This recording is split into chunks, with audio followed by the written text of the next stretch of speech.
All right, guys. So let's say you're trying to start a fasting routine. Let's say you're trying to get in with it. You're trying to make them little mitochondria bump. Trying to get some little autophagy rolling. Trying to lose some weight, get them hormones back on track. Let's just say, the first time I started fasting, I'd approach it with a time restricted feeding schedule. So I told myself, okay, Rachel, we will not break our fast until 2 p.m. And I had this little demon that would call me into the pantry late at night around 10 or 10:30. So that was perfect because I was only eating between an 8-ish hour window. This is what you guys want to look for. We're not cutting calories. We start to cut calories, we're going to put our body in a stress response. It's not about calories. I actually don't like the word calories at all because it's only indicative of a measurement of heat and usually includes only the 3 macros when there is 4. So we include that 4th macro in when we start fasting. So that's why I don't like calories. But if you're starting to fast, got to look at the diet, got to look at certain things, peep your sleep schedule. Do you have a consistent, really well sleep schedule? Because if you don't, your rate of depletion is higher, meaning that your dehydration level is higher. So if you're going to do a fast and you are sleep deprived, we know that sleep deprivation is like the #1 way to die early. Because we need sleep. It's also going to compromise your immune system. Fasting is all about immune system. It's a conversation with your immune system. So when I would eat between 2 and 10, whatever, I was buying my body time. A lot of you guys just need to buy your body time. If you're above the age of 40, you need to buy yourself this time because you're going to have way more problems with your hormones and everything. The fasting becomes more important as you get older because the body is not functioning as well. So during that time period, I was getting really good rest in the morning, getting up, get my vitamin D, right, break my fast in the sunlight, get some exercise in, because when you do your muscle contractions, you dose pharmaceutical grade chemicals in the area to help your body heal, and it can get you further into your fast. So giving myself that time period where I wasn't eating, I was allowing my insulin to get down lower. The problem that most people are having, the problem with everything, like one of the worst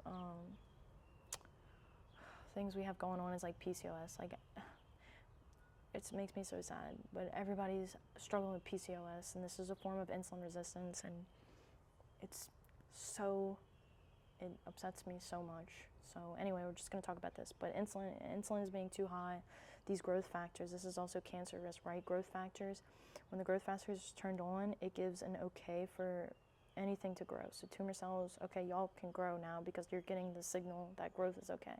So we don't want that. We don't want insulin high. We want to shut that shit down. So I want to have ample time to get my insulin down, and this is my glucagon over here. So I want my glucagon to raise back up. Look at my cute little sweat stand. But I want my glucagon to come back up because that's communicating with my immune function. And my consolidation is related to autophagy, right? Mitophagy, mitochondrial autophagy. So it's amazing what can happen if you just start to become aware of these like 2 major hormones, insulin and glucagon. This is the only reason why you are concerned with intermittent fasting and its incredible capacity to help gain muscle tone, lose weight, help your body burn fat. But it's so important if you are extremely far away from your optimal health line. So if you've been someone struggling with inflammation or autoimmune disease, let's say you're even above 40 and you just kind of got out of it, you want to use your kinetic abilities. Guys, we don't realize how privileged we are to be able to move. And again, the most powerful way to induce autophagy, to induce the fasting process, is through strength training. So I use my strength training. I have all my equipment back here, my leg press, everything. I use these to, well, first off, they're just easy tools. Like, I don't have to go and do a bunch of lunges. I love using equipment because I can make sure where I put that weight is like, I can put it exactly where I want it, right? I can focus on my weaknesses. I can find my weaknesses. I can focus on them. That's what the weights allow me to do instead of doing a lot of body weight stuff. Incorporating contractions and other things, like I incorporate like yoga into my strength training. I incorporate the breathing into the strength training. It's not what we do in classical weight training, but weight training, again, the most powerful thing that you can do to induce the fasted state, to induce autophagy, to get your glucagon levels up. So the important thing with fasting and when you break your fast is that you need to break it with amino acids and fatty acids. This is what our body is made of. So carbon, hydrogen, nitrogen, oxygen, organic chemistry. The body is made, all the amino acids are made of those elements. We need those elements in the diet. If you're trying to break your fast with some sort of chemicals, you're not doing your body justice. You're wasting your time. Like, you want to be getting whole foods into the diet, specifically animal proteins. Those animal proteins have an abundance of amino acids. You're going to get higher zinc, higher iron, higher everything to help the body feed and fuel its source. All of our diseases, all the disease states come from mineral deficiencies. If it didn't start with that, the secondary cause is going to be a mineral deficiency, because the immune system is going to be fighting. It's going to need more resources, and at some point in time, you will be considered mineral deficient if you not already are. So when you break your fast, eating the amino acids and the fatty acids is so important. And the reason why I started to do this for myself years ago, guys, because I was having these little bitty, it didn't feel little bitty, but I was struggling with depression. You know, I was on a medication and I wanted to come off this medication, and I was so afraid and I didn't know what to do. So I said, okay, the first meal of the day, breakfast, is the most important meal of the day, Rachel. You will set your biochemistry up for the rest of the day. How do you want to feel?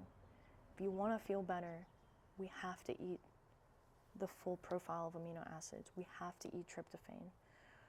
And I was having skin issues at that time too, because I was cutting out a lot of processed food. So I was I was changing up a lot of things. And so I was having like redness on my knucklings. I was having some dry skin issues, and starting to look more into circulation. It was just mineral deficient. I needed more minerals, that was all. I'm starting to train more, needed more minerals.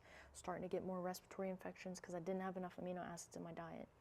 Number one thing that we're ignoring right now is COVID was respiratory illness. We have not addressed how to lower respiratory illness infections. It's ridiculous.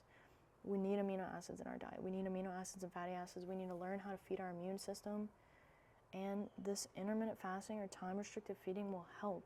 Now, I don't do the intermittent fasting like I did every single day back then. I fast now around my cycle. Women, it is so important that we do this. Why? Because I started having periods and cramps on the first day of my period because I was doing the fasting, not as in tune with my body as I am now. Starting to have periods and cramps. I said, no, we can't have this. So I'm like, okay, experiment. And I have my Oura ring, so we're doing measurements. I'm doing temperature measurements, respiratory measurements, heart rate measurements, whatever you want to call it.